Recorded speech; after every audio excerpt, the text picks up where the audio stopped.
everybody, this is Saad for the Sad Truth. Just when I think that it is impossible to sink into a greater abyss of lunacy, comes along the actress Lena Dunham, or Dunham, I'm not sure exactly how you pronounce her name. I don't exactly know who she is, but it came to my attention that she is fighting against the injustice of cultural appropriation.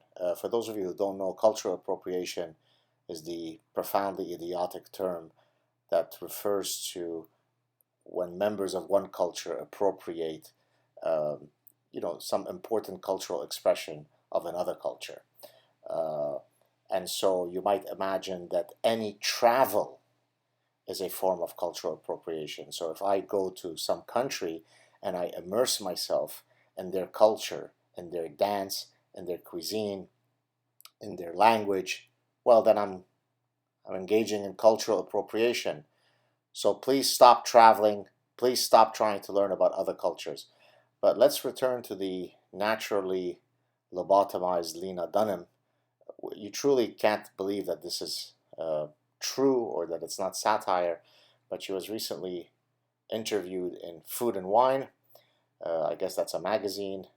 And they asked her about food activism on campus because apparently she's a alumnus of Oberlin College, the headquarter of social justice warriors, I think, and where the land where the castrati run free. And apparently, here's what she said regarding cuisine cultural appropriation. So this is her words.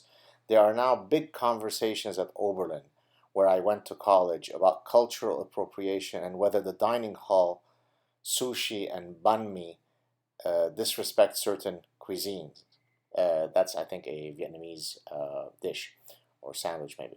The press reported it as, how crazy are Oberlin kids? But to me, it was actually right on. So it is right on that to serve sushi and other dishes, in this case a Vietnamese dish, is a form of cultural appropriation that of course is racist.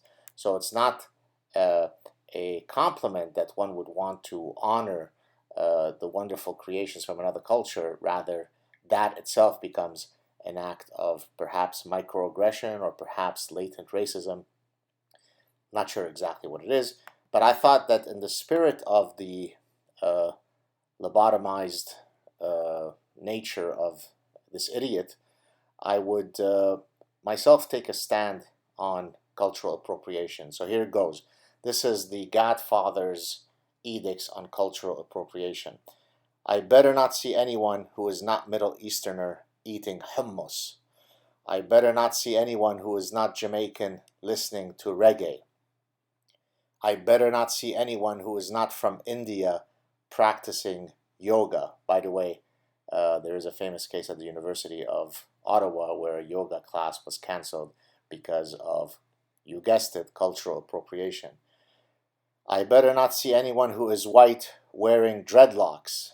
I can't claim originality with this one because this is an actual case that happened at San Francisco State University, where a black female student approached a white male student and was very upset that he was wearing his hair in dreadlocks.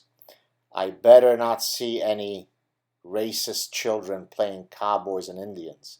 I can't believe that when I was a kid in Lebanon, growing up on spaghetti westerns and Clint Eastwood, that I actually had the audacity, the racism of playing cowboys and Indians with my friends and with one cousin with whom I was very close. I didn't know that I was a KKK member then. Lionel Messi should immediately quit his footballing career. Argentina is not the original founding nation of the game. As a matter of fact, the World Cup is one big orgy of cultural appropriation. Don't get me started on the Olympics. The Olympics is an event that happened in ancient Greece.